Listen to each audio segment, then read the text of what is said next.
Good evening, dear friends, and welcome once again to Watson's Margins. Edward here. Tell me, how does your evening unfold tonight? Is there a lamp glowing softly beside you? Perhaps a cup of tea cooling as the world grows quiet? These gentle hours always reminded Dr. Watson that the smallest details often carry the greatest meaning. If such calm reflections suit you, do consider subscribing to Watson's Margins. Now, settle in. For, as Holmes often proved, when one observes carefully, the truth reveals itself. And should you wish to continue these quiet investigations elsewhere, you'll also find Watson's Margins on Spotify. The link awaits in the description below. Chapter 1. The Gentleman of the Locked Wing. It is a peculiarity of my long association with Mr.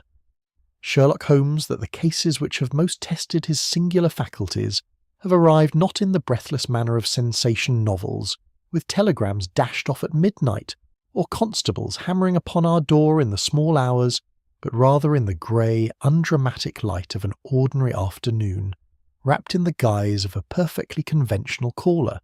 So it was on a Thursday in late October, in that autumnal season when London wraps herself in a cloak of amber fog, and the coal smoke of 10,000 hearths hangs low over the rooftops of Baker Street, that the affair I have since come to record as the matter of the Substituted Annex first made itself known to us. I had returned that morning from a consultation in Paddington, my boots damp from the perpetual drizzle which had settled upon the city since the previous weekend, and had found Holmes precisely as I had left him 2 hours before, recumbent upon the sofa in his mouse-coloured dressing-gown, a cold pipe balanced between his fingers, and his grey eyes fixed upon the ceiling with that expression of absolute vacancy which I had long since learned to interpret not as idleness but as a state of intense inward concentration. A stack of newspapers lay disordered upon the floor beside him, and upon the mantelpiece, amid the usual clutter of chemical apparatus and unanswered correspondence, his violin rested with its bow laid across the strings as though he had set it down mid-thought and entirely forgotten it. I settled into my armchair by the fire and took up a medical journal, and for a time no sound passed between us save the steady tick of the clock and the hiss of the gas jets, which Mrs. Hudson had turned rather higher than was strictly necessary. Holmes did not speak. He seldom did during those long meditative intervals, and I had acquired over the years the comfortable habit of not expecting him to. It was shortly after 3 o'clock that we heard the bell below, followed by the measured tread of Mrs. Hudson upon the stair. Holmes did not move, but I observed that his eye shifted almost imperceptibly toward the door, a reflex as involuntary and revealing as a cat's ear turning at a distant sound. "A man," said Holmes before the knock came, prosperous but agitated. He has been standing on the step for some moments before ringing, which suggests either reluctance or rehearsal. Neither bodes well for the simplicity of his errand. I had long ago abandoned the habit of asking Holmes how he reached these small preliminary verdicts. The answer was invariably a patient enumeration of details so obvious, in retrospect, that one felt a certain foolishness at having missed them. The door opened, and Mrs. Hudson admitted a gentleman whom I placed immediately in his mid-50s, a solidly built man of above-average height, with a strong jaw, careful grey side whiskers, and the florid complexion of one accustomed to country air. He was dressed in a sober travelling suit of good quality. His boots were freshly blackened but showed the dust of a journey upon their sides, and he carried in one hand a leather document case of the kind favoured by men of the legal profession. His bearing was that of a man of authority and habitual self-possession, yet something in the set of his shoulders and the excessive deliberateness with which he closed the door behind him betrayed an inner disturbance that he was making considerable efforts to conceal. "Mr. Holmes," said he, with a quick, almost defensive inclination of his head, "my name is Faraday, Lionel Faraday. I am a solicitor, practising from offices in Chancery Lane. I have come to you upon a matter of considerable urgency, though I confess I approach you with some awkwardness, for the matter is one in which the evidence would appear, on the surface, to be entirely conclusive, and it is not my habit to contest the obvious without good reason." Holmes had risen from the sofa with that swift, noiseless movement which invariably surprised those who had taken him for an indolent man, and was now standing at the mantelpiece, one arm resting upon it, his sharp eyes bent upon our visitor with an expression of courteous attention. "Pray sit down, Mr. Faraday," said he. "You will find that chair tolerably comfortable. Watson, you will stay, I trust.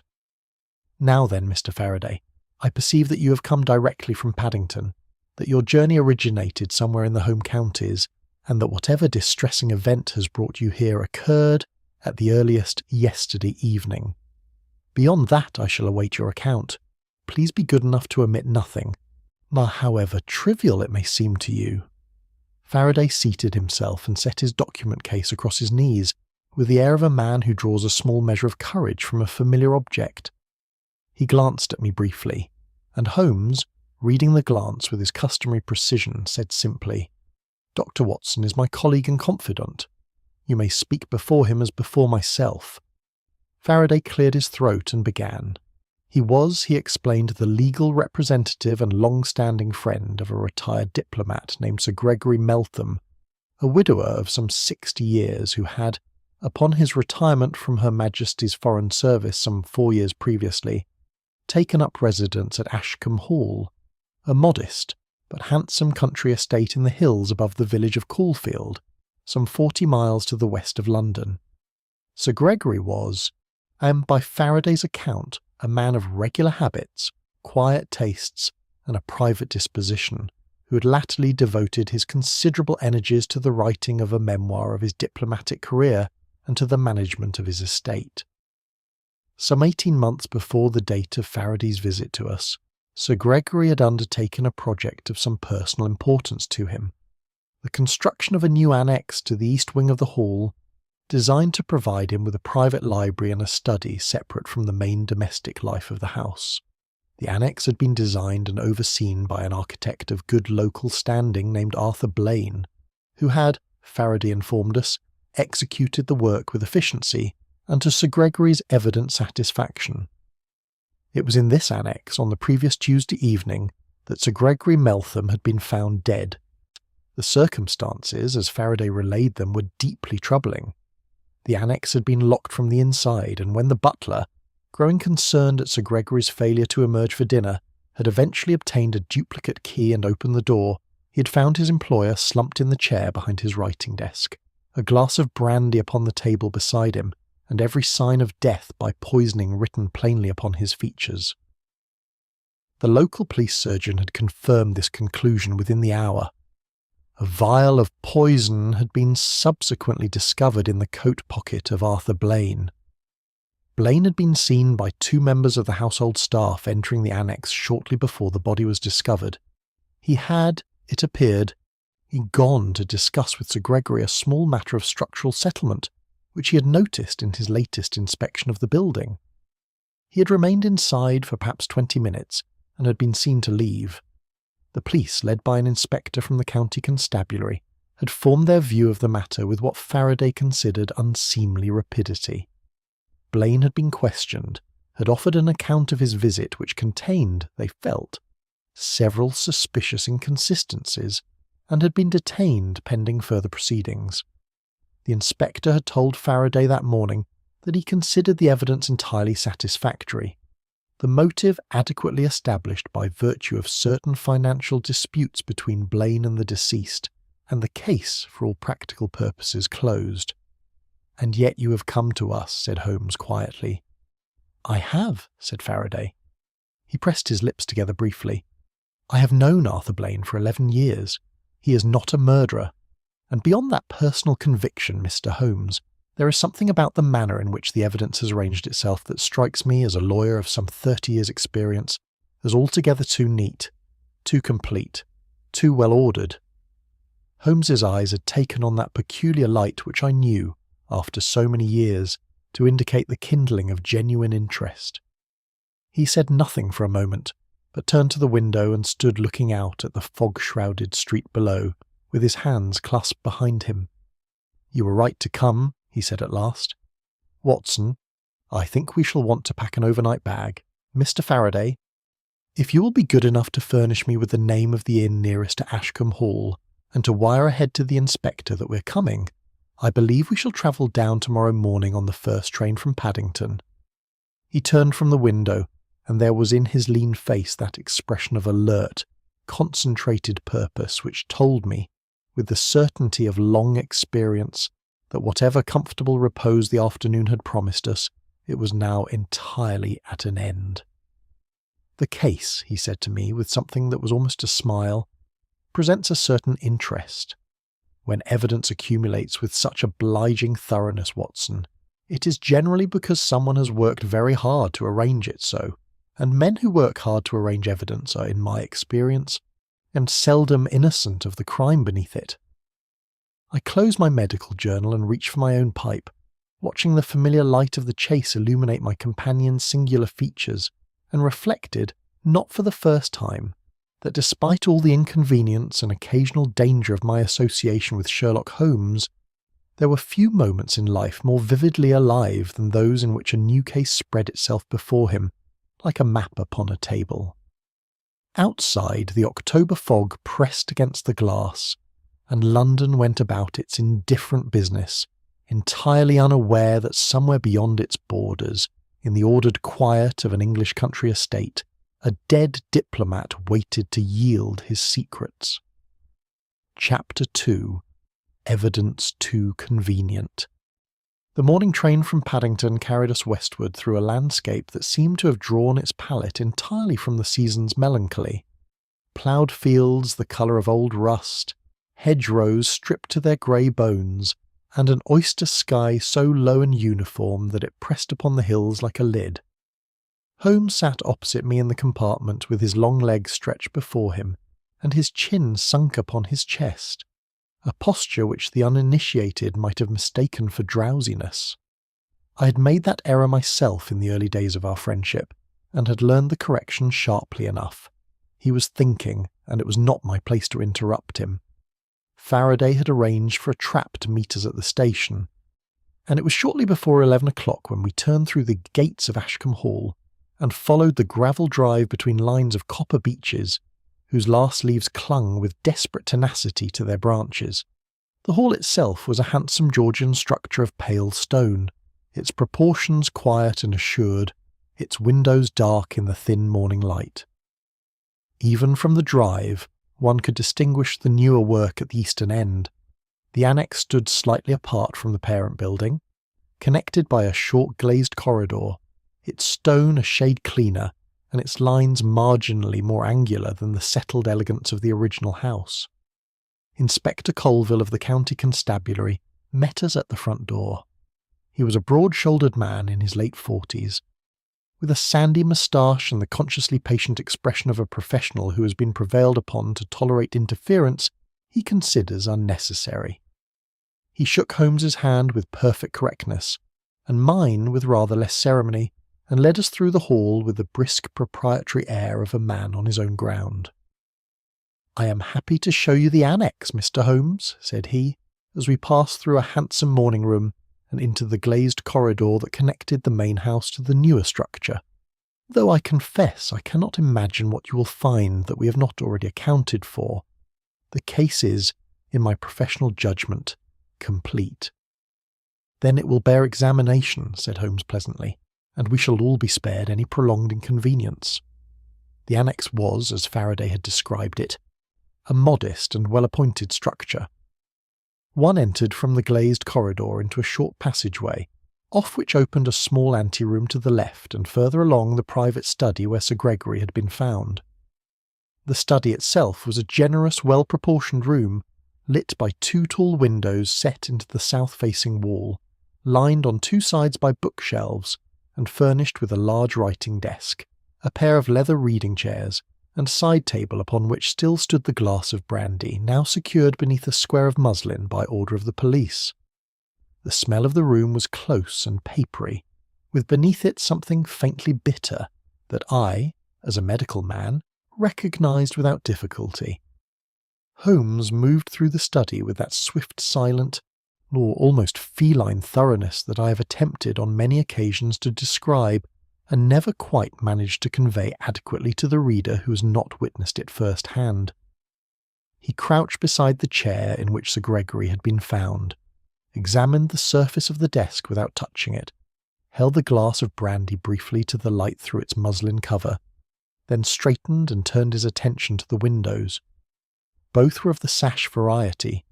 Both were latched securely from the inside, and both, upon close inspection, showed no sign of recent interference at the latches, the sills, or the frames.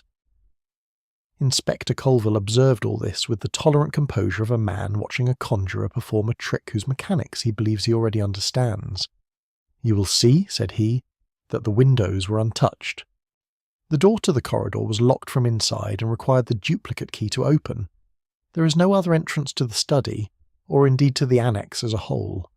Blane was the only person who entered that evening, as confirmed by both the parlour-maid and the second footman, who were in the morning-room and had a clear view of the corridor entrance for the relevant period."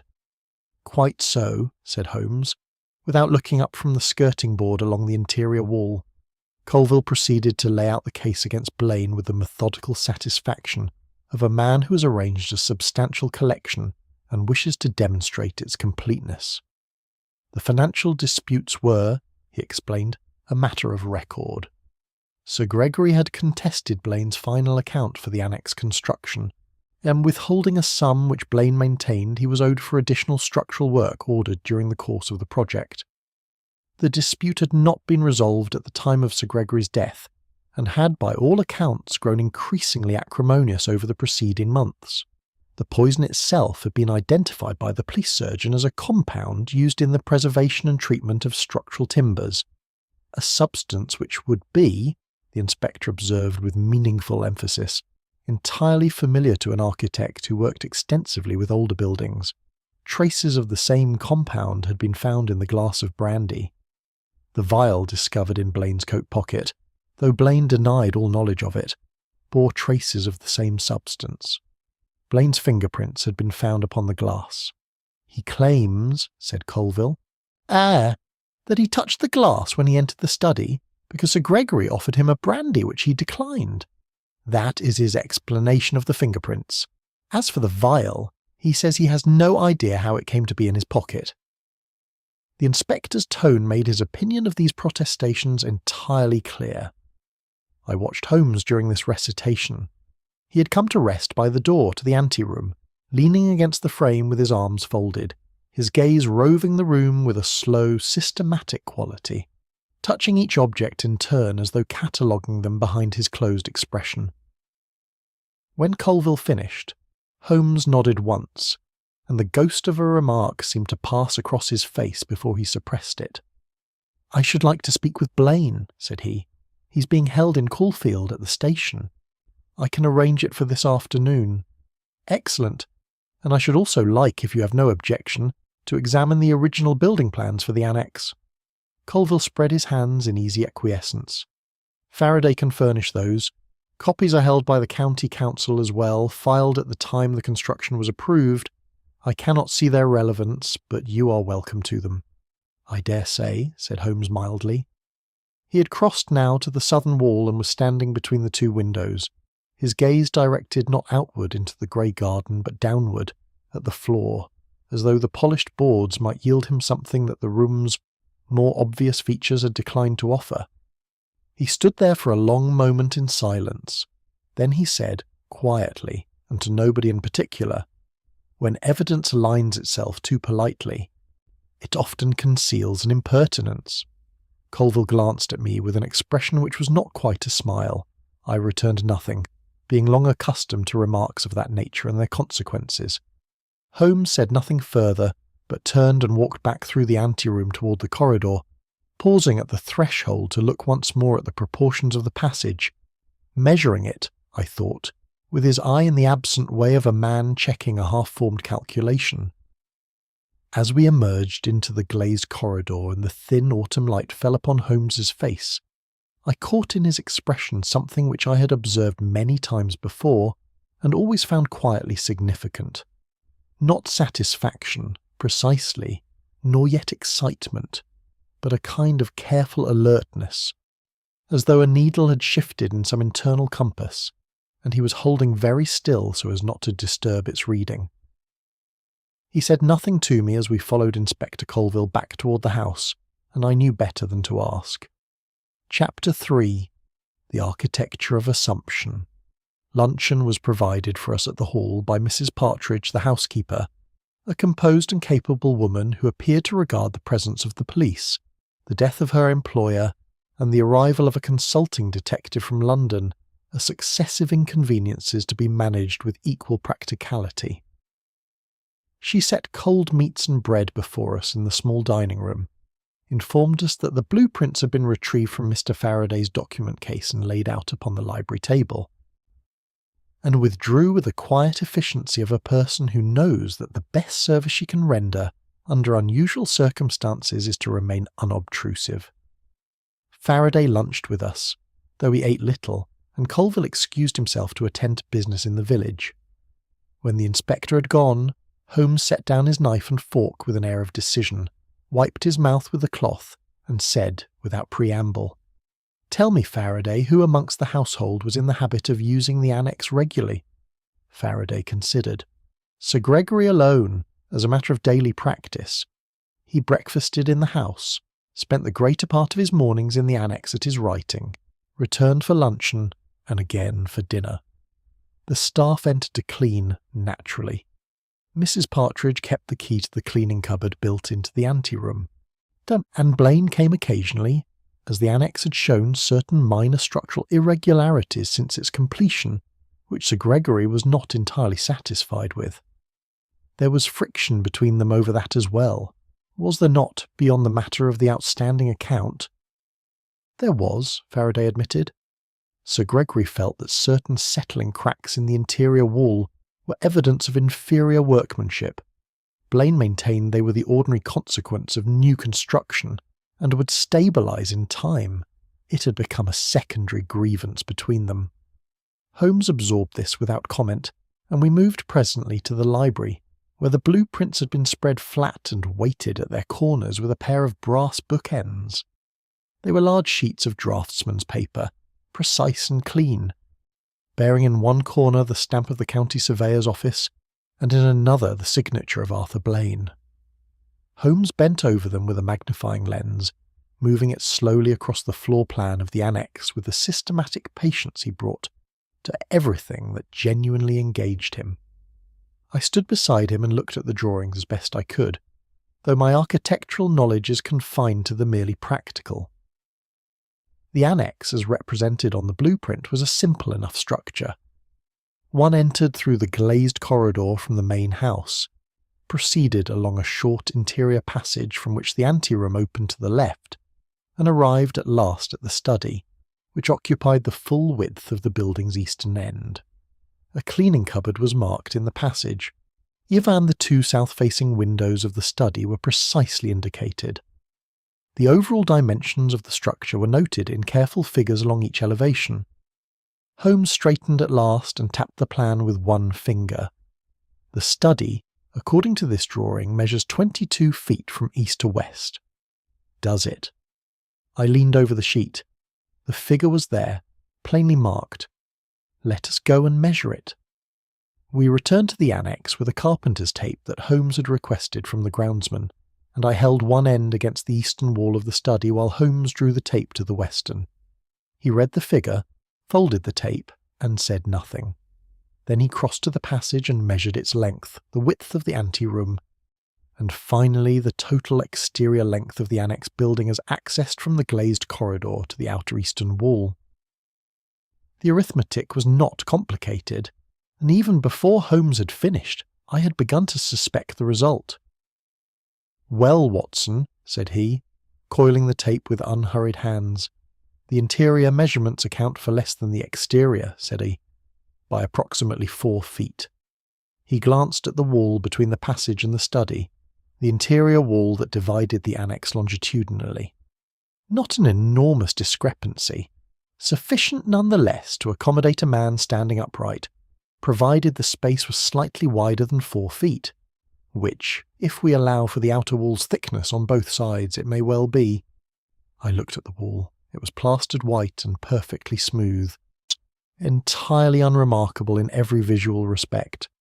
Surely, I said, It could simply be insulation, or the thickness of the structural material. These things are rarely built to paper precision.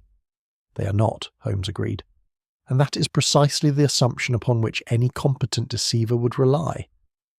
He moved along the wall with his knuckles, tapping at intervals in the manner of a physician percussing a chest, his head inclined and his eyes half closed.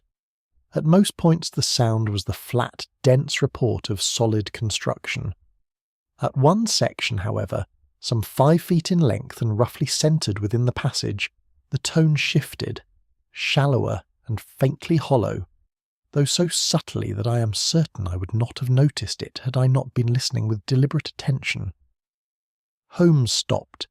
He pressed the wall with his palm, and he then, with 2 fingers at varying heights, then crouched and examined the skirting at that section with his lens for a full 2 minutes. When he rose, he did not immediately speak, but walked out through the glazed corridor and around the exterior of the annex to stand before its eastern face, where a narrow strip of lawn separated the building from the garden wall. He paced the exterior wall slowly, examined the ground, studied the stone, and crouched once more to look at the base of the building where it met the earth. I followed without speaking, having learned that commentary, at these moments, is rarely welcome. There was nothing visible in the exterior stonework to arrest the eye. The courses were regular, the pointing sound, the surface weathered to a uniform pallor. Yet Holmes spent a considerable time upon his inspection, and when he rose his expression was one of composed and settled concentration that I associated, from long experience, not with puzzlement, but with the first confident solidification of a theory. "You said nothing to Colville," I observed, as we returned inside. "I have said nothing because I have not yet measured what requires measuring, nor examined what requires examining, nor spoken with those who require speaking to." He pulled out his watch. "We have time yet this afternoon to visit Blane. I should like to hear his account before I commit myself further. But the wall will remain where it is, Watson. Walls, unlike witnesses, cannot be coached or frightened. Their testimony waits." He paused at the entrance to the glazed corridor and looked back at the annex with a measured steadiness. "B, what I will tell you is this. The structure we have spent this morning examining is not, in all material particulars, the structure that was approved by the county surveyor and built to Blane's specifications. Someone, at some point after construction was complete, made an alteration. You're certain?" "I am certain," said Holmes, "that the question is worth asking, and in my experience, that is the most dangerous thing a question can be." He turned and walked back toward the house, his hands clasped at his back and his chin forward, and I fell into step beside him, conscious, as I had been conscious many times before, upon the opening stages of a case, of moving in the wake of a mind that was already several corridors ahead of me, navigating a floor plan that the rest of us had not yet thought to examine. Chapter 4. A corridor that should not exist. The village of Caulfield was a modest place, as English villages of that character invariably are. A church, an inn, a post office, a cluster of cottages arranged with the unself-conscious irregularity of genuine age, and a small police station occupying what had once been, to judge by its proportions, a farrier's outbuilding. The constable on duty admitted us without ceremony, and led us along a short corridor smelling of damp plaster and pipe tobacco to a room at the rear, where Arthur Blane sat at a plain deal table with his hands folded before him and the expression of a man who has passed beyond the first extremity of shock into a condition of grey, watchful endurance. He was younger than I had expected, a lean, fine-featured man of perhaps 38, with dark hair worn slightly long and the careful, precise hands of his profession. His suit, though dishevelled from confinement, was of good cloth, and there was an order and intelligence in his face that sat very ill with the role that had been assigned to him by the official theory of the case. He looked up when we entered, and something shifted in his eyes. Not quite hope, but the wakening of an attention that had perhaps been turned entirely inward for some hours. Holmes sat down across the table from him without preliminary, and studied him for a brief moment in that direct, unabashed manner which sometimes discomposed those unaccustomed to it. Then he said, "I am Sherlock Holmes. I have not yet formed a conclusion regarding your guilt or innocence, Mr. Blane, and I should be obliged if you would tell me what you told no one else, not what you believe will sound well, or what you think I wish to hear, but precisely what occurred on Tuesday evening, in the order in which it occurred." Blane drew a slow breath and began. He had arrived at Ashcombe Hall at approximately 6:30 in the evening. This was, he acknowledged, an unusual hour for a professional call, but Sir Gregory had himself proposed it, sending a brief note 2 days prior requesting that Blane attend at that time specifically, as he wished to discuss the structural cracks in the interior passage wall without the presence of the household staff, most of whom he had released for the evening. Blane had found this request unusual, but not in the context of Sir Gregory's increasingly guarded temperament in recent months, inexplicable. The diplomat had grown, he said, progressively more private and at times more anxious, though Blane had attributed this to the tensions of their ongoing financial dispute. He had entered the annex directly from the glazed corridor. Sir Gregory was already in the study, seated at his desk with papers before him and a glass of brandy at his right hand. Blane had been offered brandy and had declined, but had leaned across the desk to look at a document Sir Gregory was indicating, and in doing so had rested one hand briefly upon the glass. This accounted, he said with quiet precision, for the fingerprints. Holmes interrupted here with a single question. "What was the document he was showing you?" Blane paused. "I cannot tell you with certainty. It appeared to be a plan of some kind, a drawing. Sir Gregory covered it before I could examine it closely. He said it was not relevant to our conversation." Holmes said nothing, but I observed his forefinger move once against the edge of the table. Blane continued. Their discussion of the cracks in the passage wall had been brief. Sir Gregory had pointed to the relevant section, had expressed his dissatisfaction in measured terms, and had asked Blane directly whether the fissures could indicate a more significant structural deficiency beneath the surface. Blane had examined the wall, had offered his professional opinion that the cracking was consistent with ordinary settlement, and had said so. Sir Gregory had listened with an expression that Blane could only describe as distracted, as though the question itself were less important to him than something else which he had chosen not to articulate. He kept looking, said Blane, toward the interior wall of the passage, not at me, not at the cracks he had summoned me to examine, at the wall itself, as though he were waiting for something. Or listening. Holmes leaned forward very slightly. "Which section of the wall?" "The central section, the longest unbroken stretch between the anteroom doorway and the study." There was a brief silence. Holmes sat back again, and his expression resumed its habitual composure. "Go on." Blane had left the annex after approximately 20 minutes, satisfied neither professionally nor personally by the encounter. Sir Gregory had seemed to him, at the last, not merely distracted, but genuinely ill at ease, repeatedly turning his head toward the passage. Blane had attributed this in retrospect to the financial dispute, and to the general strain of a proud man in an uncomfortable position. He had walked back through the hall, exchanged a word with the second footman in the morning room, and departed for the station. He knew nothing of the poison vial. He had never possessed such a substance, had no access to it through his professional work in the quantities or formulation described by the police surgeon, and could offer no explanation for its presence in his coat pocket save the obvious one, which he stated without drama, that it had been placed there by someone else. When Blane finished, Holmes was quiet for a moment. Then he asked his final question, and it was the question I had least anticipated. "Mr. Blane, who requested the final alteration to the annex design, the revision made during the later stages of construction?" Blane's brow contracted slightly. "Sir Gregory. He asked for an amendment to the interior partition wall in the passage. He wanted it repositioned slightly. I thought it an unnecessary change at that stage, and said so. He was insistent. I submitted the revised drawings, and the work was done accordingly." "And the revised drawings, were they filed with the county surveyor?" A pause. "They should have been. It is standard practice. I submitted them to Sir Gregory's office for forwarding. I assumed it had been attended to." Holmes rose, thanked Blane with brief sincerity, and we left him sitting at his deal table in the fading afternoon light. I said nothing until we were outside and the constable had closed the door behind us, the cold air of the village street replacing the stale warmth of the station. The revised drawings were not filed, I said. The blueprint we examined this morning was the original. Which means, said Holmes, that the discrepancy between the filed plan and the actual structure was not the result of an error during construction, nor of a subsequent alteration made without Blane's knowledge. It was an alteration made with Sir Gregory's specific instruction, submitted for administrative processing through Sir Gregory's own office, and never registered.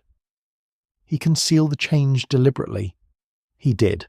The question that interests me now is whether he concealed it for his own purposes, or whether someone ensured that it was never registered after the fact. Holmes turned his collar up against the wind and looked back along the village street toward the lane that led to Ashcombe Hall, its elms black against the white sky. Sir Gregory requested a repositioned wall. Someone, perhaps Sir Gregory himself, perhaps another, then ensured that the change existed nowhere on the official record. The annex we examined this morning has a space within it, Watson, that officially does not exist, and into which, I said, the full weight of it settling upon me as I spoke, a man might enter and leave without anyone outside the building being any the wiser. Holmes gave me one brief glance of acknowledgement and began to walk.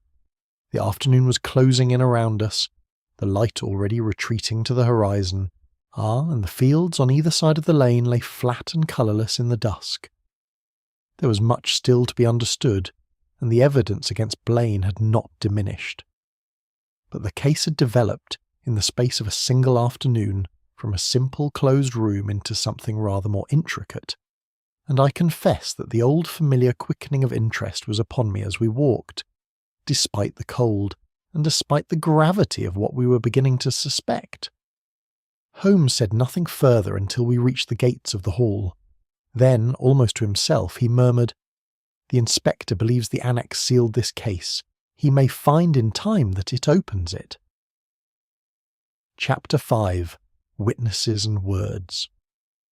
We dined that evening at the Caulfield Arms, a low-ceilinged inn of considerable age and moderate comfort, where the landlord set before us a mutton stew of the robust, unambitious kind that requires no apology and receives none.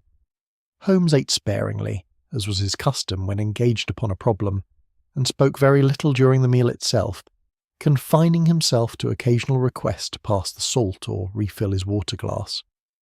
I had long since ceased to find his silences at table either discourteous or discouraging. They were, in their way, a form of consideration. He was simply elsewhere, turning the matter over in that precise and tireless interior machinery, and to interrupt would have been as sensible as tapping upon the glass of a watchmaker's cabinet. It was only when the plates had been cleared and 2 cups of indifferent coffee set before us that he emerged, with an almost audible shift of attention, and said, "I want the staff tomorrow morning, Watson, all of them who were in the house on Tuesday evening. The maid first, if Faraday can arrange it." "Colville will not object?" "Colville," said Holmes, "is welcome to be present if he wishes, though I suspect he will find it unrewarding. He has his conclusions. Conclusions have a way of making one incurious." We retired early, and I slept well enough in a room beneath the eaves, whose single window looked out over the inn yard, where a cart horse stood in placid indifference to the darkness and the cold. Holmes, when I passed his door at what I judged to be near midnight, was still moving about. I could hear the quiet, deliberate tread of a man pacing a small space in a systematic way. 3 steps and a turn, 3 steps and a turn, the reliable metronome of his deepest concentration. Faraday had arranged matters with characteristic efficiency, and by 9:30 the following morning Holmes and I were seated in the morning room at Ashcombe Hall, where Mrs. Partridge had organised the relevant members of her small staff with the neat authority of a woman accustomed to managing complicated domestic situations without fuss. Holmes had asked that they be seen individually, and Colville, who had arrived at 10 and found the interviews already underway, positioned himself in a corner armchair with his notebook, and the politely sceptical expression of a man attending a demonstration in which he does not expect to be surprised. The parlour maid, whose name was Ellen Marsh, was a composed young woman of 25 or so with steady eyes, and the careful diction of someone who has taught herself to speak precisely. She had been in the morning room on Tuesday evening from shortly after 6 o'clock, she said, engaged in the mending of a tablecloth. The morning room's door stood open upon the glazed corridor, and she had therefore a clear line of sight to the corridor entrance at all times. Holmes thanked her for that clarity and then characteristically set it aside. "I want to ask you about something rather different, Miss Marsh. At any point during that evening, before or after Mr. Blane's arrival, did you hear anything from the direction of the annex?" She considered this with the earnest thoroughness of a good witness. "I heard footsteps, sir. That is to say, I heard the sound of someone walking in the passage. It is a quiet house in the evenings, and the floor of the annex passage is uncarpeted, and so the sound carries." "When did you hear these footsteps?" "Twice, sir. Once before Mr. Blane arrived, perhaps a quarter of an hour before, and once after he had gone, perhaps 5 minutes after." Holmes was very still. "2 separate occasions." "Yes, sir." "And on the first occasion before Mr. Blane's arrival, you assumed these footsteps to be those of Sir Gregory moving within the annex?" "I did, sir. Who else would it have been?" "Quite so. Now tell me, Miss Marsh, was there any quality to these 2 sets of footsteps that you noticed? Any difference between them?" She hesitated, and in that hesitation I saw the small, careful adjustment of a person who has a genuine observation to make but is uncertain of its value. "The first set," she said slowly, "were lighter, sir, quick and quiet. Sir Gregory was a heavy man and walked with a deliberate step. The first footsteps didn't sound like his."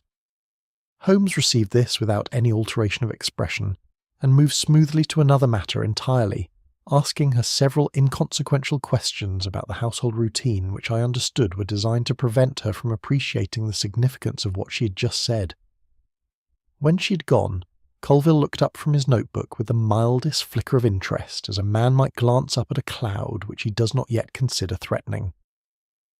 The second footman, Thomas Rue, was a tall, somewhat earnest young man who had been stationed in the morning room adjacent to Ellen Marsh for most of the relevant period. He confirmed Blane's arrival and departure with precision. He had seen no one else enter or leave the annex through the glazed corridor.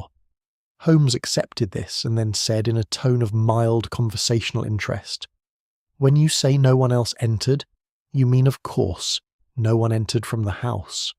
Rue blinked. "Sir? You were watching the corridor entrance from the house side. Your statement, perfectly accurate as far as it goes, describes what was visible to you from that position. You're telling me that no one passed through the glazed corridor into the annex. That is rather different from telling me that no one entered the annex." The young man stared at him. The distinction was clearly one he had never been asked to draw. Well, yes, sir. I can only speak for what I could see. I couldn't see the outside of the building." "Of course not," said Holmes pleasantly. "Thank you, Rue. That will be all." When the footman had gone, Colville set down his pen. He did not speak immediately, but there was a fractional tightening about his jaw that suggested the cloud had grown marginally less ignorable. "You are suggesting," he said, "that someone entered the annex from outside." "I am noting," said Holmes, "that your witness confirms no one entered from inside. The exterior of the building was, on Tuesday evening, unwatched. These are simply facts, Inspector, and facts are indifferent to our theories. The exterior walls show no point of entry." "No point of entry that has been thus far identified," said Holmes. He rose from his chair, and I recognised the particular quality of the movement. Not restlessness, but decision. "I should like to return to the annex, and I should like a lantern if Mrs. Partridge can furnish one. The passage wants a closer examination than daylight alone will allow." Colville accompanied us, which was perhaps just as well, for it prevented him from dismissing what followed as anything other than what it was. Holmes took the lantern into the annex passage and held it close to the wall along that central section, where he had detected the hollowness the previous afternoon, moving it slowly from floor to ceiling. watching the behaviour of the light upon the surface with the absorbed patience of a naturalist examining a specimen. At the lower section of the wall where the skirting board met the plaster, he stopped. He placed the lantern upon the floor and crouched beside it, and I bent over his shoulder to see what had drawn his attention. The skirting board was a single length of painted timber, continuous and apparently unremarkable. But at one point, perhaps 2 feet from the left-hand edge of the hollow section, the paint along the board's upper edge was fractionally thinner than along the rest of its length. Not cracked, not absent, but worn in the way that a surface is worn by the repeated passage of something that has pressed and lifted over a period of time. Holmes said nothing. He reached into his coat pocket, produced his penknife, and pressed its blade very gently into the join between the skirting board and the wall at that precise point. There was a resistance, and then a movement, subtle as a whisper, as though the surface had exhaled. Colville, standing behind us, was entirely silent.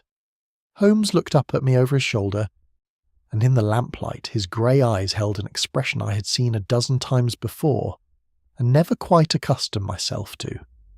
The quiet, certain, almost compassionate look of a man who has just confirmed what he knew he would find, and who understands that the finding of it will cost someone very dearly indeed. Chapter 6. The Architect's Protest. Holmes did not open the wall that morning. I half expected him to, and I think Colville had steeled himself for it. But Holmes withdrew his penknife, rose from his crouch with unhurried ease, and handed the lantern back to the constable, who had accompanied us with the air of a man returning a borrowed book. Whatever the skirting board had yielded under that gentle pressure, he chose to receive it privately, in the interior chamber of his own reasoning, and to act upon it in his own time. Colville cleared his throat. "Well?" said he. "Well indeed," said Holmes equably, and walked back through the glazed corridor without further remark. It was Faraday who arranged the second interview with Blane, obtaining permission from Colville with some diplomatic effort, and conveying us back to the village station that same afternoon. The constable admitted us with rather less neutrality than before, and I detected in the set of his shoulders the institutional unease of a man who suspects that the certainties of his superiors may be approaching a period of revision. Blane looked, if anything, steadier than at our first meeting. Prolonged confinement does one of 2 things to an innocent man. It either frays him entirely or it strips away every surface anxiety and leaves behind something harder and more durable. Blane belonged to the second category. He watched Holmes sit down with the measuring composed attention of a man who has decided to invest his remaining confidence in a single direction and intends to honour that investment. Holmes began without ceremony.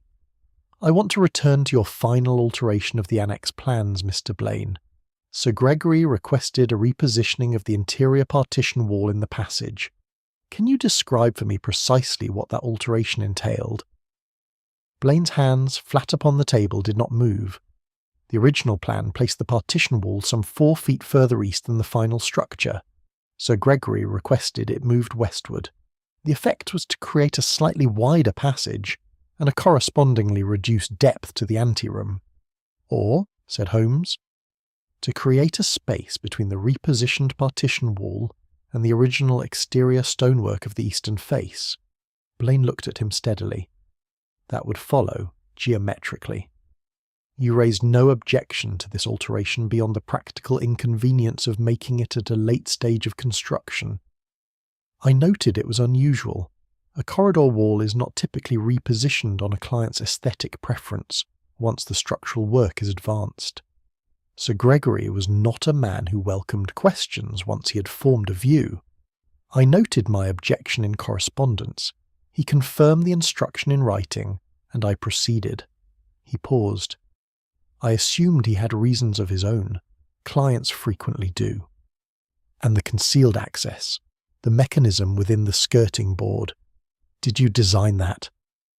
A beat of silence, and not the silence of evasion but of a man encountering an unexpected fact and taking its measure honestly. "No," said Blane at last. "I did not. My revised drawings show nothing of that kind.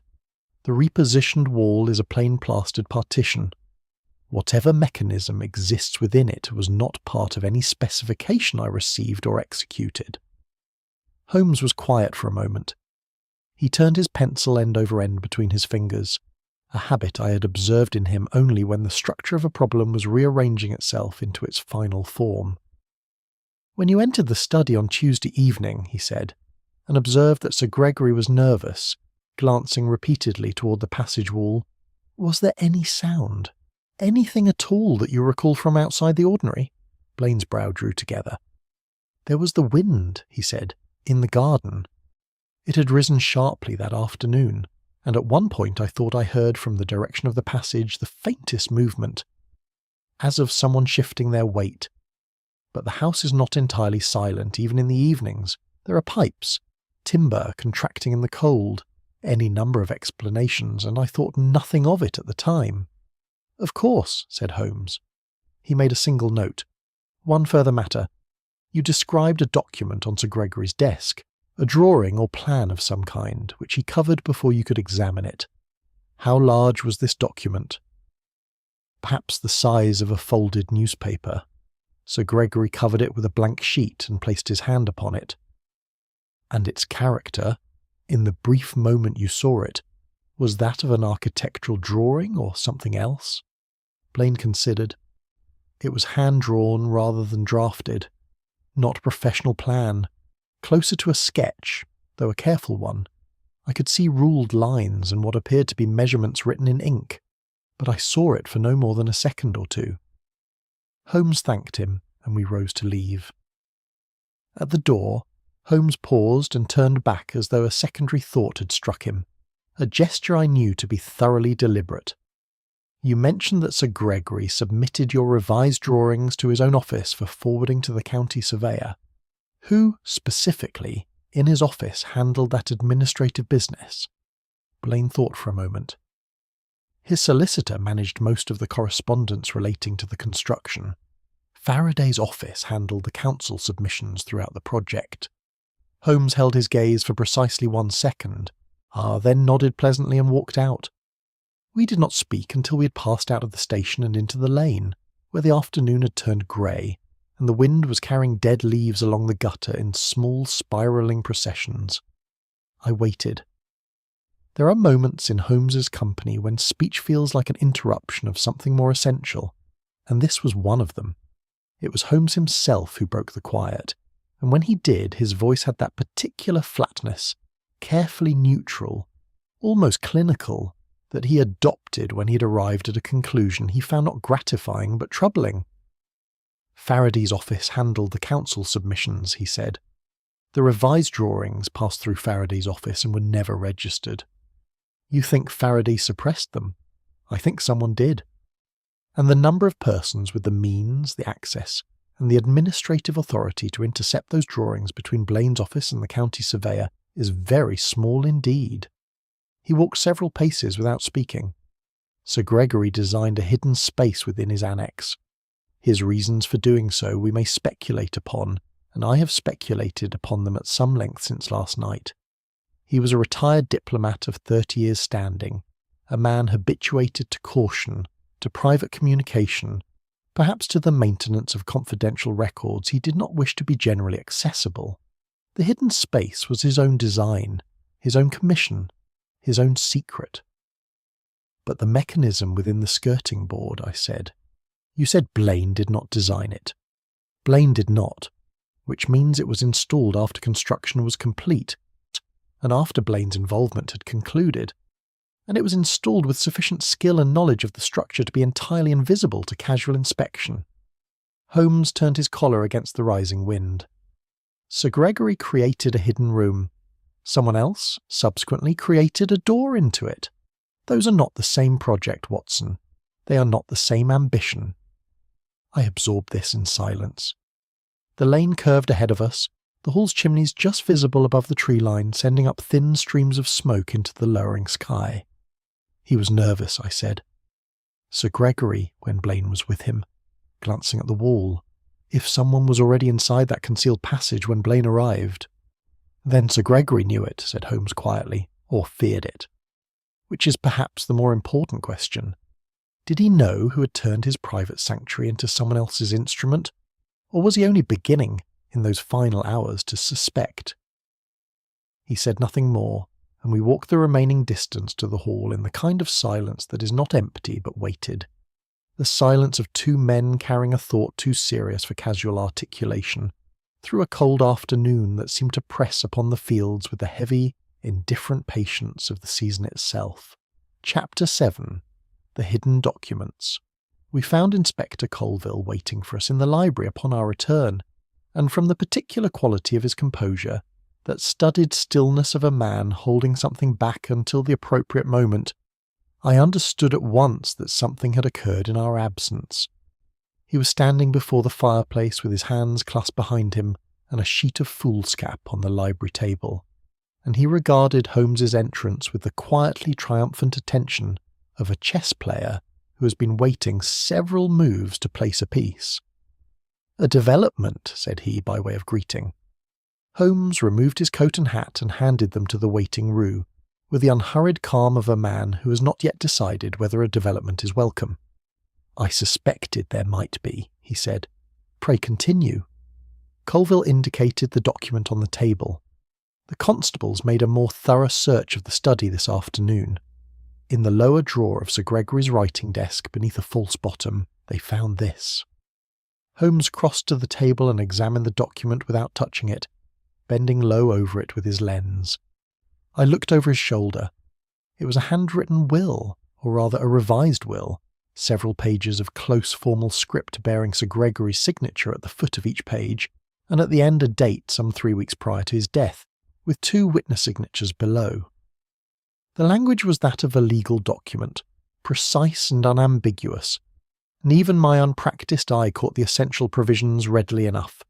The disinheritance of a nephew, one Mr. Gerald Meltham of Bath, who had apparently expected to be the principal beneficiary, and in his place a substantial bequest, some £12,000 and the use of the estate library for a term of 5 years, to Arthur Blane, to be effective upon continued provision of architectural and structural services to the estate.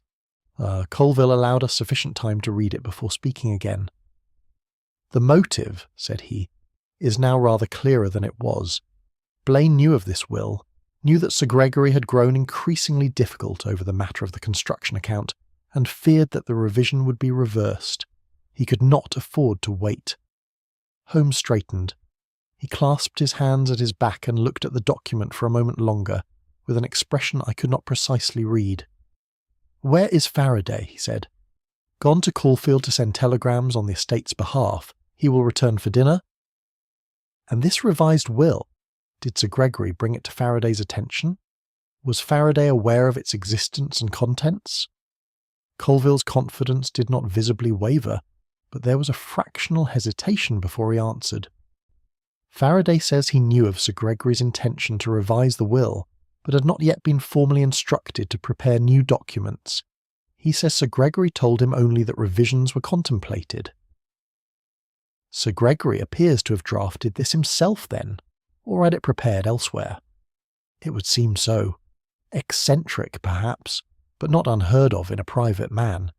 The signatures are witnessed by 2 members of the household staff, which is legally sufficient." Holmes said nothing more about the will, but moved to Sir Gregory's writing desk and stood looking at it with the drawer still open before him, the false bottom lying beside it on the blotter. He studied the construction of the drawer, the depth of the concealment, and the mechanism by which the false bottom was operated, which appeared to be a small brass pin set into the drawer's left interior side. He pressed it once, observed the springing action, and released it. "A purpose-built concealment," he said, "not a standard feature of the furniture."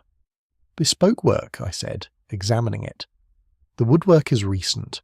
The varnish inside the cavity is considerably fresher than the surrounding surfaces." Holmes glanced at me with brief approval. "Precisely. This drawer was modified, Watson.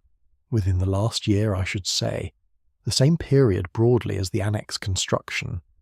Colville had come to look as well, with the reluctant curiosity of a man who has arranged his conclusions and finds new details arriving with inconvenient persistence.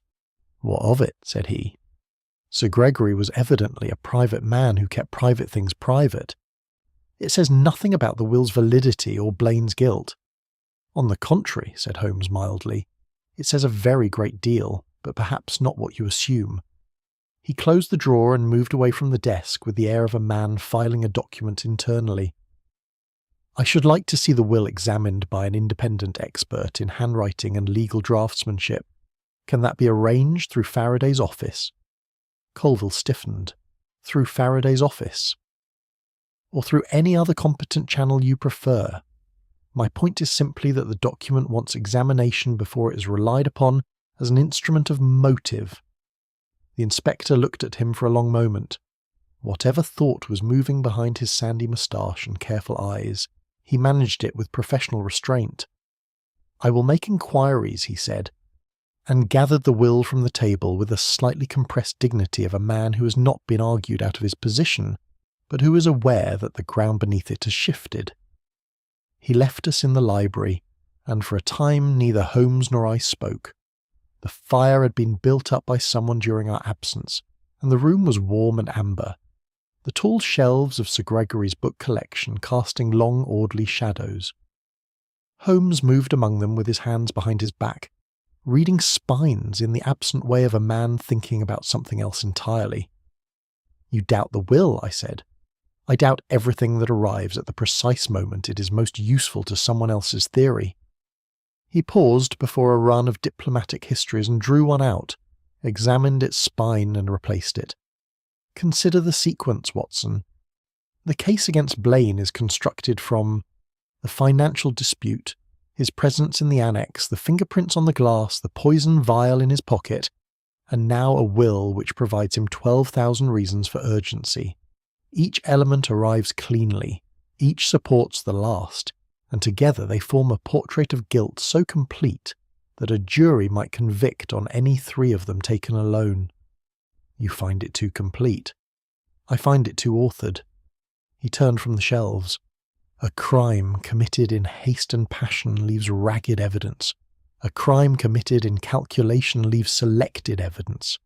This case has been selected, Watson, every element of it, with the care and legal intelligence of a man who understands exactly how an investigation proceeds and what it requires in order to reach a predetermined conclusion. I let this settle. Through the library window the last of the daylight was failing, and the garden beyond had become a grey and featureless rectangle. "The will," I said slowly, "was found in a concealed drawer, bespoke work, fitted within the last year. If Sir Gregory had it prepared privately outside Faraday's office, then Faraday may not have known its precise contents, or he knew them and they didn't suit him." Holmes moved to the fireplace and held his hands to the warmth. £12,000 to Blane. What does such a bequest do? It provides Blane with a motive, certainly, but it also removes £12,000 from wherever Sir Gregory had previously intended it to go. Someone stood to lose by that will, Watson, as well as Blane stood to gain. We have been invited to see only one side of that equation. "The nephew," I said. "Gerald Meltham of Bath. Disinherited. He does not appear to have been mentioned to us by anyone, in any capacity, since this investigation began." Holmes looked at me steadily, which is itself an interesting absence. I opened my mouth to pursue it, but at that moment we heard the front door and then voices in the hall, and then the measured tread of Lionel Faraday crossing the marble floor. Holmes said nothing further, but turned to face the library door with the unhurried composure of a man who's been waiting precisely long enough, and whose patience has been, in its own quiet way, productive. The door opened. Faraday entered, unwinding his scarf, his florid face sharp with cold, and his document case tucked under one arm in the familiar way of a man who carries professional authority as habitually as his own coat. "Gentlemen," said he with a solicitor's practised warmth, "I trust the afternoon has been useful." "Extremely," said Holmes. "I wonder, Faraday, whether you could tell me about Gerald Meltham." Something crossed Faraday's face, swiftly managed and swiftly gone, like a card turned briefly and replaced upon its face before the table can read it. But it had been there, and Holmes, who missed nothing, had seen it, and I, watching Holmes, understood from the absolute stillness of his expression that he had expected precisely that response. "Sir Gregory's nephew," said Faraday with smooth composure, "a young man of somewhat unsettled habits. Why do you ask?" "Because," said Holmes pleasantly, "I find it curious that in all the time you have spent explaining this case to us, his name has never once passed your lips." Chapter 8. The Confidence of the Police. Faraday recovered himself within the space of 2 heartbeats, which was, I reflected, the performance of a man with considerable practice in recovery. The flush that had risen in his cheek subsided, his grip on the document case shifted almost imperceptibly, and when he spoke it was in the measured, reasonable tone of a solicitor, accustomed to managing difficult conversations from a position of professional composure. "Gerald Meltham," he said, "has not been mentioned because he's not relevant. He resides in Bath, has not been to Ashcombe Hall in some 18 months, and was, to my knowledge, not in his uncle's good graces at the time of the latter's death. When a man is estranged from his family, his name tends not to arise naturally in conversation." "Estranged," said Holmes. "On what grounds?" "Financial improvidence. Gerald had applied to Sir Gregory on several occasions for assistance with debts of his own making. Sir Gregory had, after the 2nd or 3rd such application, declined to continue providing it. The relationship had cooled considerably. And yet Sir Gregory's previous will, I take it, named Gerald Meltham as the principal beneficiary." "It did. Made some 6 years ago, before the estrangement." "So Gerald stood, until 3 weeks before his uncle's death, to inherit the bulk of the estate. And then, by the revised will found this afternoon, he was to receive nothing. That is the apparent effect of the new document, yes." Faraday set his case upon the library table with deliberate calm. "I confess I was unaware of the full particulars of the revision until this afternoon. Sir Gregory chose, as I told the inspector, to keep his intentions private for the time being." Holmes regarded him with an expression of agreeable neutrality that I had seen him employ many times, and which invariably concealed something considerably less agreeable. "You were his solicitor of long standing." "I was." "And he drafted a new will, had it witnessed by his household staff, concealed it in a bespoke hidden drawer, and said nothing to you beyond a vague indication that revisions were contemplated." A pause of 1 second, no more. "Sir Gregory was, as I believe I mentioned to you in Baker Street, a private man." "Extremely private," said Holmes, "where his solicitor was concerned." He turned then, with the abruptness of a man closing a book, and addressed me. "Watson, I think we shall want the drafting tools, if you will ask Mrs. Partridge." And to Faraday pleasantly, "Thank you, I shall not keep you further this evening."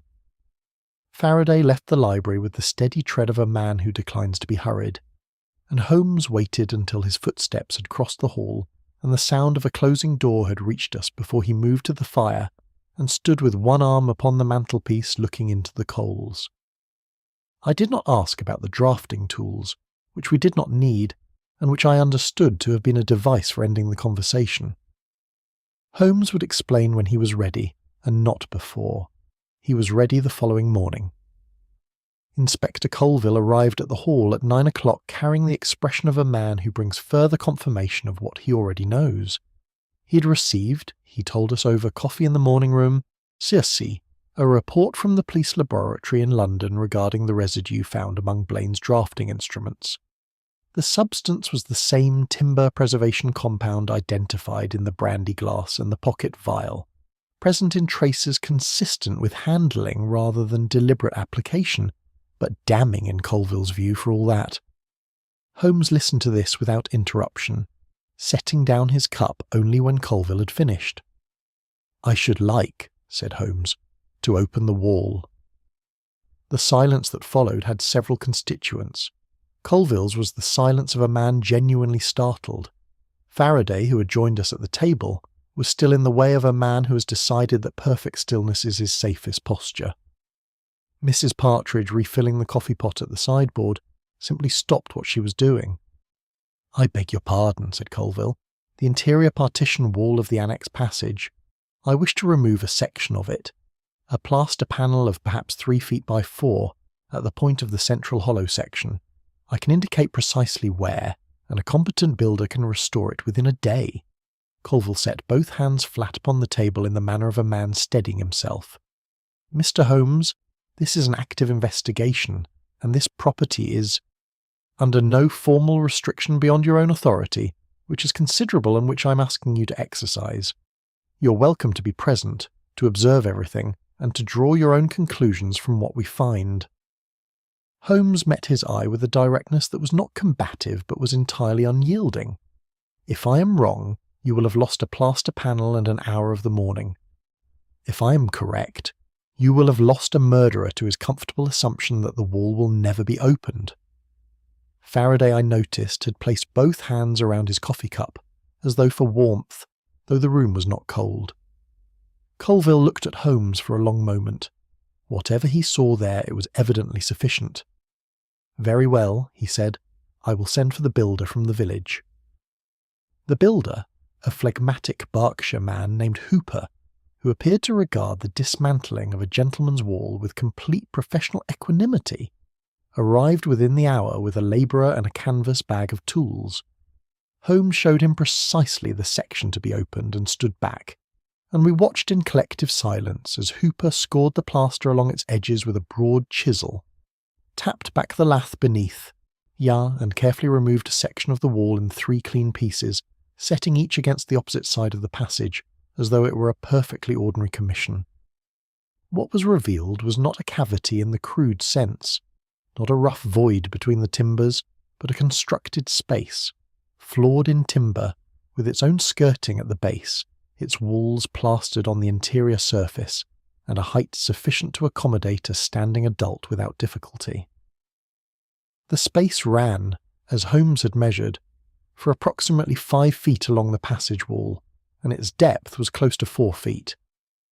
On the floor of the space lay 2 things: a folded square of oilskin, and the stub of a candle set in a small tin holder of the kind used by workmen. Colville stepped forward and crouched to examine these items without touching them. When he straightened, some of the studied certainty had departed from his face, replaced by the provisional look of a man revising a calculation he had believed settled. "A prepared space," said he. "A prepared space," Holmes agreed, "with a candle, which implies occupation of some duration, and an oilskin, which implies something carried in and carried out, perhaps more than once. The floor shows 2 sets of scuff marks in the dust, Watson. You can see them from this angle, one leading to the access point in the skirting, one positioned toward the study end of the space." He indicated these with his finger without touching the floor. 2 separate persons have used this passage, or one person on 2 separate occasions, moving with different purposes. Colville's expression had continued its steady rearrangement. I watched Faraday from the corner of my eye. He had taken a half-step forward to look into the revealed space with the others, which was, I thought, the natural behaviour of a man who is innocent. He had also taken it at the precise moment when every other eye was directed at the floor of the cavity rather than at him, which was rather less innocent in its timing. Holmes glanced toward Faraday then, briefly and without emphasis, and I saw that he had noted the same thing. "The case," said Colville, slowly, "is not what I thought it was." "No," said Holmes, not unkindly. "It is rather more interesting than that. Chapter 9. The Substituted Annex." The oilskin, when Colville unfolded it upon the library table with gloved hands, contained a sheaf of documents, letters mostly, written in a small, precise hand on Foreign Office notepaper of the kind that bears no printed heading, but is identifiable to any practised eye by the weight and texture of its stock. Holmes examined each sheet in turn with his lens, holding them to the window light with the careful, unhurried attention of a man reading something he has been expecting to find, and setting them down in a separate ordered sequence from that in which Colville had arranged them. I read over his shoulder where I could, and what I read was, in its way, more illuminating than anything the concealed passage itself had disclosed. The letters were from Sir Gregory to a correspondent identified only by initials, and they concerned, in the diplomatically oblique language of a man long habituated to writing for posterity, a matter of considerable delicacy, a transaction, conducted some 9 years previously during Sir Gregory's last posting, in which certain confidential information had been made available to a third party in exchange for the settlement of a private debt. The debt was not identified. The third party was not named. But the letters made clear to any reader with patience and some knowledge of the period that Sir Gregory had at some point in his diplomatic career done something which did not bear examination in the full light of day, and that he had been aware in his retirement that this fact was known to at least one other person. Holmes set the last letter down and looked at Colville. Sir Gregory was being blackmailed, said Colville. It was not a question. He was, for some time, I think. Long enough to build a private space in his new annex, which he appears to have used as a secure location for materials he could not safely keep in the main house. Long enough also to grow frightened that the arrangement had moved beyond letters and money and into something more immediately dangerous. Holmes moved from the window to his accustomed position before the fireplace, and his tone shifted from the exploratory to the explanatory in the manner of a man who's assembled the last piece and is now prepared to describe the picture entire. I will tell you what occurred, gentlemen, and you will correct me where the evidence, as it continues to emerge, may refine the particulars. Colville sat. Faraday, standing near the library door, remained standing. Sir Gregory, Holmes began, constructed the annex with a concealed interior space at his own direction. His reasons were personal and precautionary. He was a man who had, in his diplomatic career, accumulated secrets that were not entirely comfortable to him, and he wished a place of absolute privacy for the management of sensitive correspondence. He instructed Blane to reposition the partition wall, ensuring the requisite space was created. He suppressed the revised drawings, routing them through his solicitor's office, where they could be quietly withheld from the county surveyor's record. That suppression ensured that the hidden space would not appear on any official document. Colville's eyes moved to Faraday. Faraday's expression didn't change. In due course, Holmes continued, someone became aware of the concealed space. How they became aware of it is a secondary question. The primary fact is that they exploited their knowledge of the building's administrative history, which is to say their access to the suppressed drawings, to understand the space's dimensions and location. They then, at some point after Blane's involvement with the building had concluded, installed the access mechanism in the skirting board. Sir Gregory's private sanctuary became, without his knowledge or consent, an instrument available to another. Faraday, said Colville. Faraday, Holmes confirmed without inflection. He had handled every document relating to the annex construction. He knew the space existed. He had both the motive and the means to install an access that Sir Gregory had never commissioned and did not know about. From that concealed passage, he could enter the annex unseen from outside the building, moving through the garden to a point in the exterior wall which I examined yesterday afternoon, and which shows, at the base of the stonework, the disturbance consistent with the fitted access panel now restored to invisibility by very competent pointing work done within the past year. He could enter, conduct whatever business required it, and leave without passing through the glazed corridor or coming within sight of any member of the household staff. Faraday spoke then for the first time since the wall had been opened. His voice was steady and his manner was that of a man addressing a court. This is supposition, Mr. Holmes. You describe possibilities, not facts. You have a concealed space. You have letters belonging to a dead man, and you have a mechanism in a skirting board. Yet none of these things establish that I entered this building, that I administered any poison, or that I bore Sir Gregory any ill will whatsoever. No, said Holmes pleasantly, they do not. Let me therefore be more specific. He reached into the breast pocket of his coat and produced a small envelope, from which he withdrew a single sheet of paper covered in his own close handwriting. Yesterday evening, while you were occupied with your telegrams and the rest of us with our respective reflections, I spent an hour in correspondence with a colleague in London who was good enough to make certain inquiries on my behalf this morning by the first post. Gerald Meltham, Sir Gregory's nephew, resides in Bath and has recently come into a settlement of £800 from a source which, when pressed, he declined to identify. He made this settlement some 4 months ago, the same period in which the pointing work on the exterior of the annex was completed, as I have confirmed by inquiry with the groundsman. Gerald Meltham has also, within the last 6 months, engaged a new legal representative to examine the question of his uncle's will. The room was very quiet.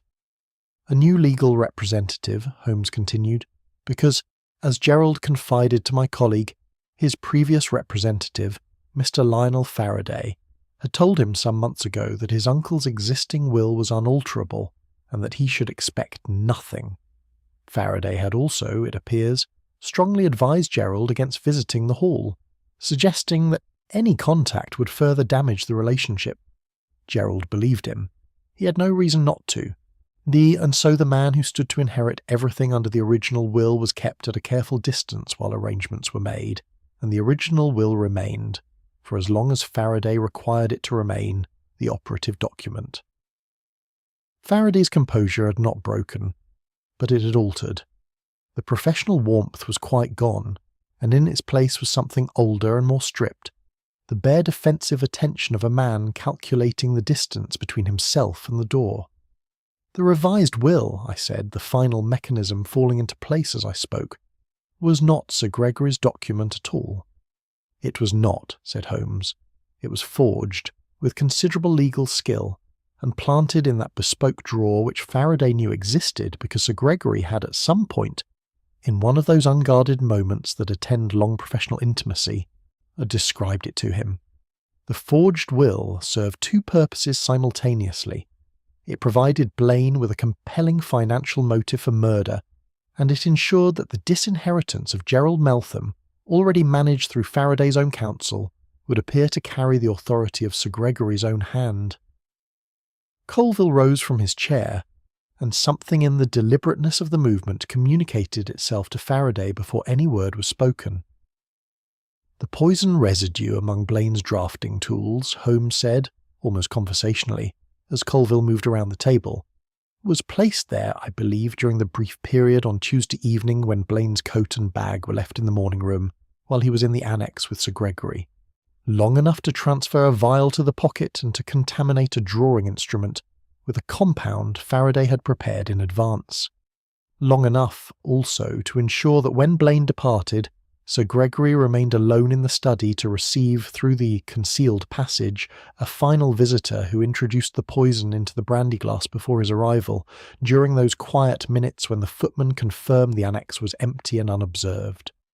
Faraday looked at Holmes across the library with the expression of a man acknowledging in private an argument he cannot refute.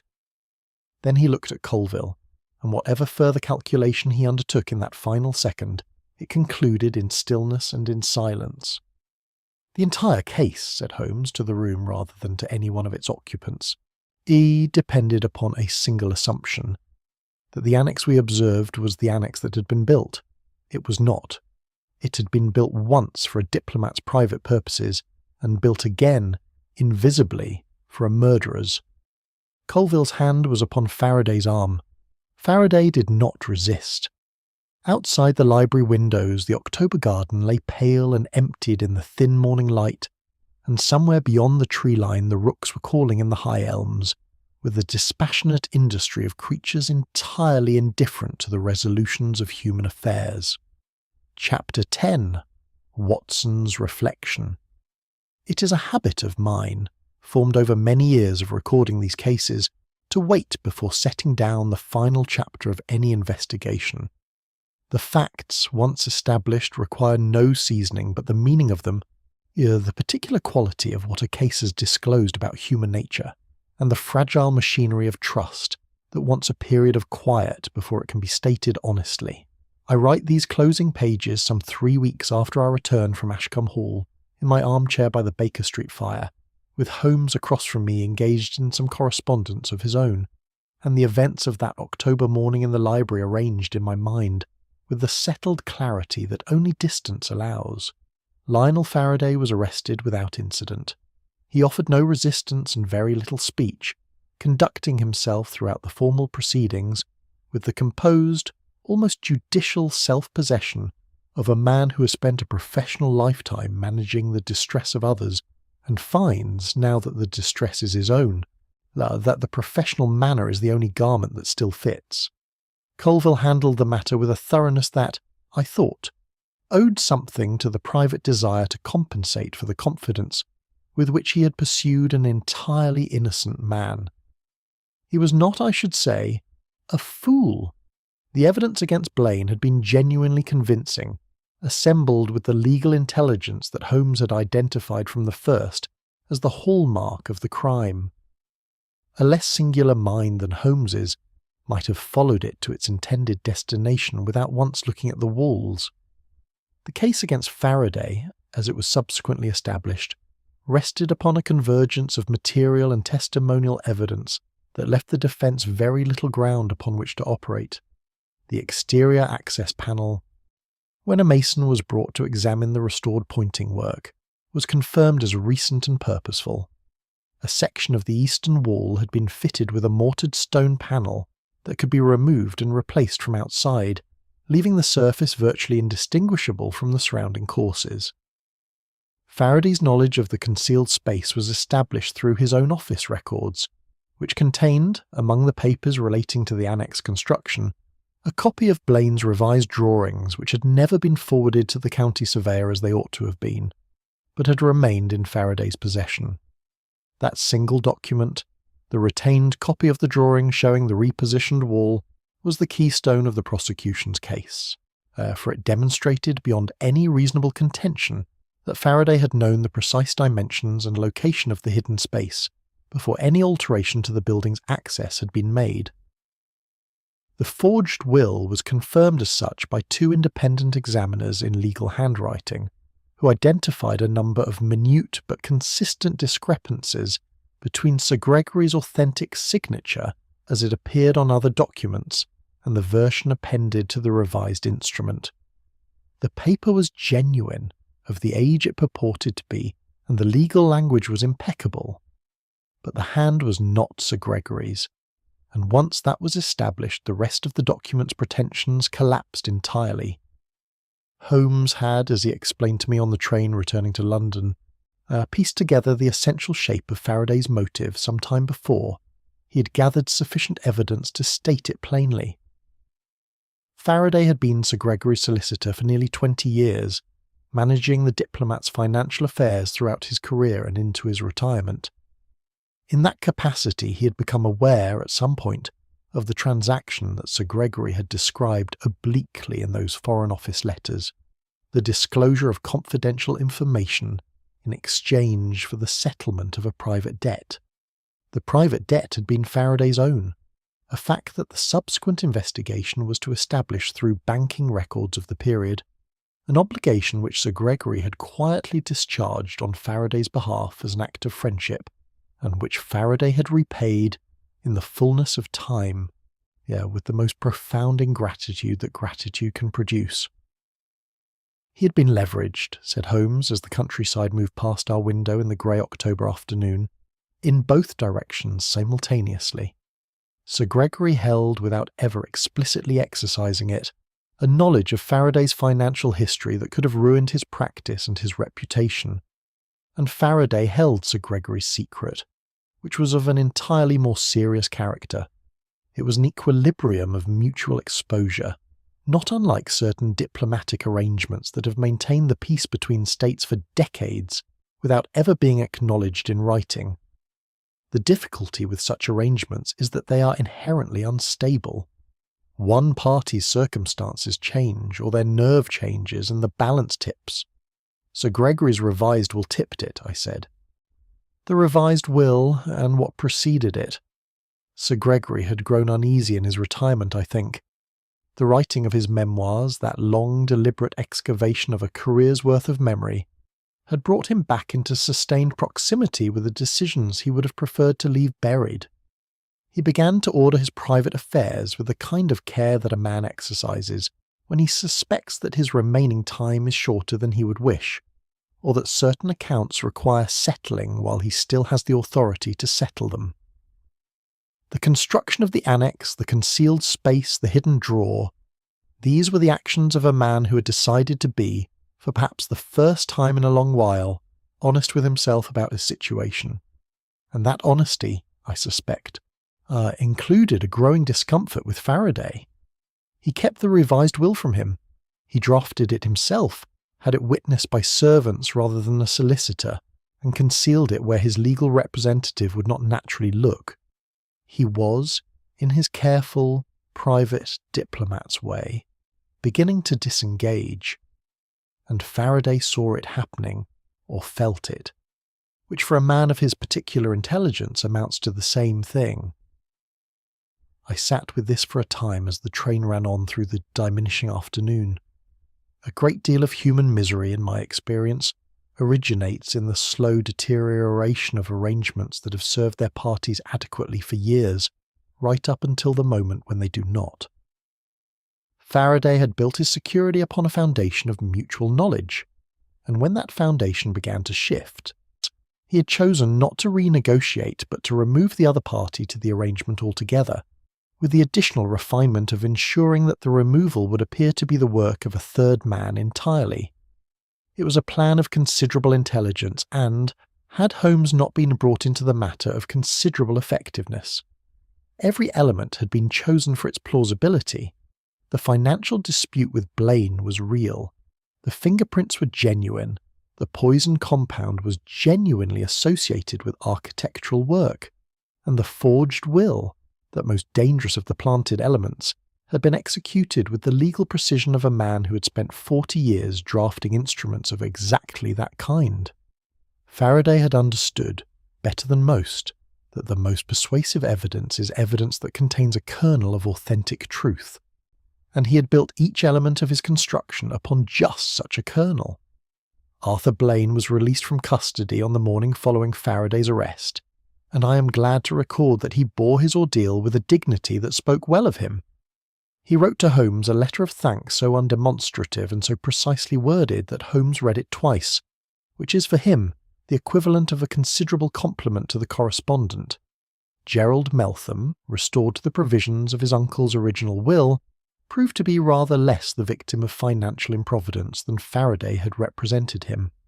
He was, by the account that reached us some weeks later through Faraday's solicitor, a perfectly ordinary young man of modest ambitions who had made a few imprudent investments in his mid-20s and had been comprehensively lied to about his prospects by the very man retained to protect them.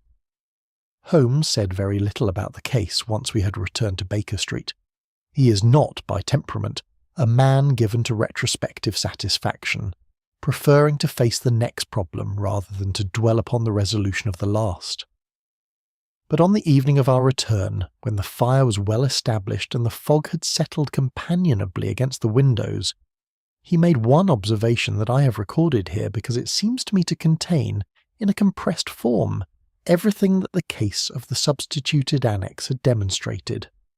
The most dangerous thing in any investigation, he said. From behind a fresh pipe and without looking up from the chemical monograph he had resumed as though we had never left, is not a false clue, Watson. Any competent man can recognize a false clue if he looks at it directly. The dangerous thing is a true assumption. We assume the annex is as it was built.